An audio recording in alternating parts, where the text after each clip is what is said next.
लाकानूनियत थी, जो मुल्क के अंदर रजीम चेंज साजिश के हवाले से जो अपना इन्वेस्टिगेटिव जर्नलिज्म कर रहे थे, उन पे 16 FIR काटी गई, उनको मुल्क से बाहर जाने के ऊपर मजबूर किया गया, दुबई तक उनका पीछा किया गया, वहाँ उनके अहकाम को ये प्रेशर डलवाया गया कि ये मुल्क छोड़ के चले जाएं, वो शहीद कर दिए जाते हैं। इमरान खान के ऊपर जो है वो कातलाना हमला हो जाता है, मुल्क की मैशियत जो है वो बैंक डिफ़ॉल्ट पे पहुंच जाती है, मुल्क तबाही के दहाने के ऊपर आ खड़ा हो गया है 8 माह में कि आज कोई एक ऐसा सेक्टर, टेक्सटाइल सेक्टर की एक्सपोर्ट्स बरामदात नीचे आ गई हैं, लोगों से बिजली के बिल जो है वो अदा नहीं हो पा रहे, किसान जो है वो परेशान है, 40% कपास की पैदावार कम हो गई है, आइंदा गंदम की शॉर्टेज जो है वो नज़र आ रही है और गंदम की बिजवाई का बहुत बड़ा मसला नज़र आ रहा है। हर किसान सरापा एहतजाज है, लेकिन इन लाडलों को हुकूमत चाहिए।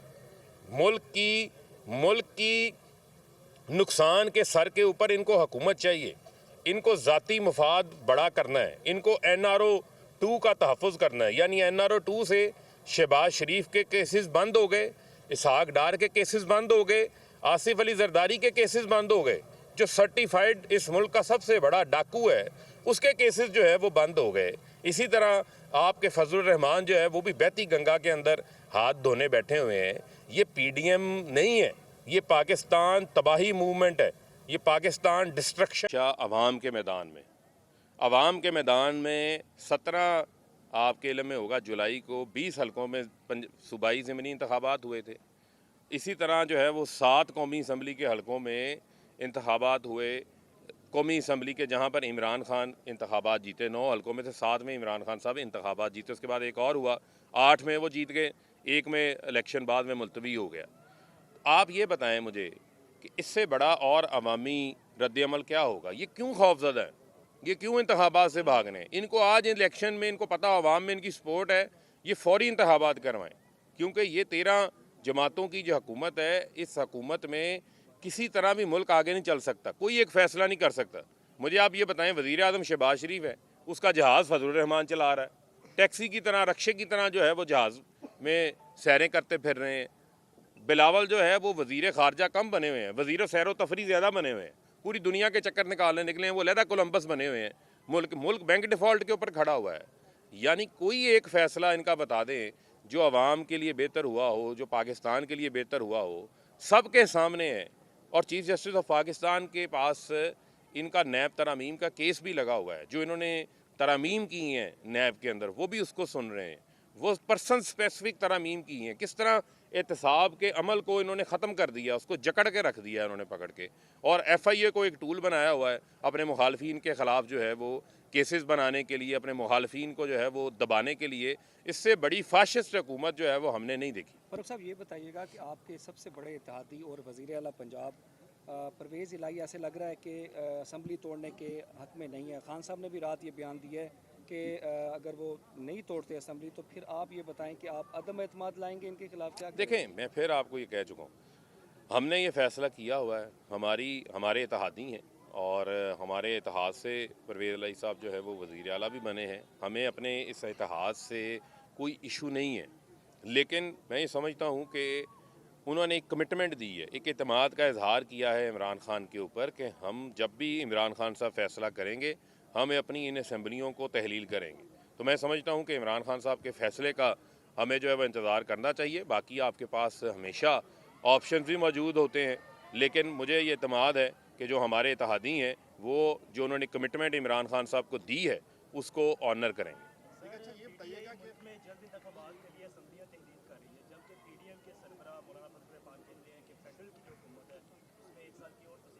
देखें, उनकी तो मौजें लगी हुई हैं, वो कहते हैं चोपड़ियाँ और दो उनको तो मुल्क की तो फिक्र ही नहीं है।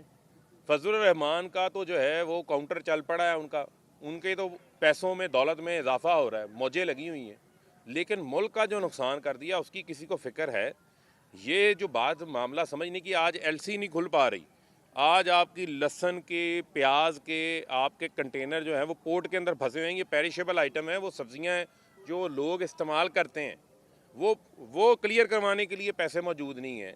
आप किसी भी फैसलाबाद में मौजूद हैं, इंडस्ट्री का आपके हाल आपके सामने है, आपका रोज़ाना की बुनियाद में राब्ता रहता है इमरान खान के दौरे हुकूमत में 25% एक्सपोर्ट्स में इजाफा हो चुका हुआ था, इंडस्ट्री तेज़ी से लग रही थी, बिजनेसमैन का कॉन्फिडेंस था, कंस्ट्रक्शन चल रही थी, रियल एस्टेट सेक्टर चल रहा था, हाउसिंग का सेक्टर चल रहा था। आज वो हालात नज़र नहीं आते। इन्होंने हर चीज़ को रोक के रख दिया है, सिर्फ अपने ज़ाती करप्शन के केसेस को बंद कराने के लिए, ज़ात को फ़ायदा पहुंचाने के लिए। अच्छा सर ये बताइए कहते रहे फैसलाबाद में आके भी उन्होंने कहा जी हमारे पास वीडियोस हैं राना सनाउल्लाह के, ये करप्शन वाले मामले थे, सारा कुछ है, कस्में भी उन्होंने खाई, तो ऑन द फ्लोर उन्होंने खाई। ये देखें वाले मामले देखें थे, बात अब वो बाइज्जत बरी हो गए। देखें, ये जिम्मेदारी किसकी है? एएनएफ की जिम्मेदारी है, एंटी नारकोटिक फोर्स, जिन्होंने उनको गिरफ्तार किया, जिन्होंने केस बनाया, केस भी उन्होंने साबित करना। और आप ये भी देखें ना कि एएनएफ के जो केसेस हैं उन केसेस में सज़ा की रेशो क्या है, जो हमें बताई गई। उन्होंने कहा जी ये 90% से ऊपर सज़ा की रेशो है। तो जब आप केस पकड़ा है, आप कहते हैं मौके से हमने इनको पकड़ा है, तो क्या एएनएफ जो है वो कोई ब्यूरोक्रेट उसका सरबराह था, या वो हमारे मातहत काम कर रही थी? तो जिन्होंने काम किया उन्होंने केस को भी साबित करना था। जहां बाकी एनआरओ मिल गए हैं, ये एनआरओ भी मिल गया है, ये भी एनआरओ ही है ना, और क्या है? अच्छा फरूक भाई ये बताइएगा कि एक तरफ तो तहरीक इंसाफ का मौक़िफ़ ये है कि असम्बलियाँ तहलील करी जाए, दूसरी तरफ ये कि फैसलाबाद से 2-3 दिन पहले एक मिनिस्टर ने हलफ उठा लिया है।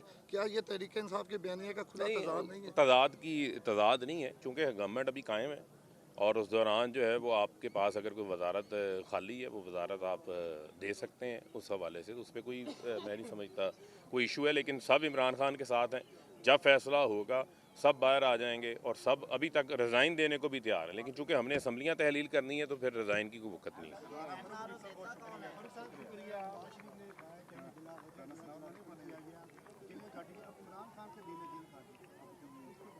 देखें, बात यह है कि जेल तो उसने काटनी है ना, जिसने कहते हैं ना गाजरें जिसने खाई हैं पेट भी उसी का दर्द करना है। तो जेलों का माल तो ये सारा है। इमरान खान ने तो पाकिस्तान की बेहतरी के लिए ही काम किया। अगर किसी की ख्वाहिश है कि इमरान खान को जेल में डालना है, तो वो ऊपर अल्लाह की ज़ात बैठी हुई है जिसने सबको जो है वो इज़्ज़त देनी है। ये तो प्रोग्राम बना के बैठे थे। इन्होंने तो जेल किया, इन्होंने तो इमरान खान पे कातलाना हमला करवा दिया है कि उनको उनकी जान को जो है वो ख़त्म कर दें। आप अंदाज़ा कर लें ये किस किस्म का बड़ा माफिया है जिससे इमरान खान मुकाबला कर रहे हैं। और अगर ये इमरान खान से खौफजदा ना हो तो उठते बैठते जागते हर वक्त इनको इमरान खान नज़र आता है। लगता है रात ख्वाब में भी इनके इमरान खान आता है। देखें, बात यह है कि जेल तो उसने काटनी है ना, जिसने कहते हैं ना गाजरें जिसने खाई हैं पेट भी उसी का दर्द करना है। तो जेलों का माल तो ये सारा है। इमरान खान ने तो पाकिस्तान की बेहतरी के लिए ही काम किया। अगर किसी की ख्वाहिश है कि इमरान खान को जेल में डालना है, तो वो ऊपर अल्लाह की ज़ात बैठी हुई है जिसने सबको जो है वो इज़्ज़त देनी है। ये तो प्रोग्राम बना के बैठे थे। इन्होंने तो जेल किया, इन्होंने तो इमरान खान पे कातलाना हमला करवा दिया है कि उनको उनकी जान को जो है वो ख़त्म कर दें। आप अंदाज़ा कर लें ये किस किस्म का बड़ा माफिया है जिससे इमरान खान मुकाबला कर रहे हैं। और अगर ये इमरान खान से खौफजदा ना हो तो उठते बैठते जागते हर वक्त इनको इमरान खान नज़र आता है। लगता है रात ख्वाब में भी इनके इमरान खान आता है।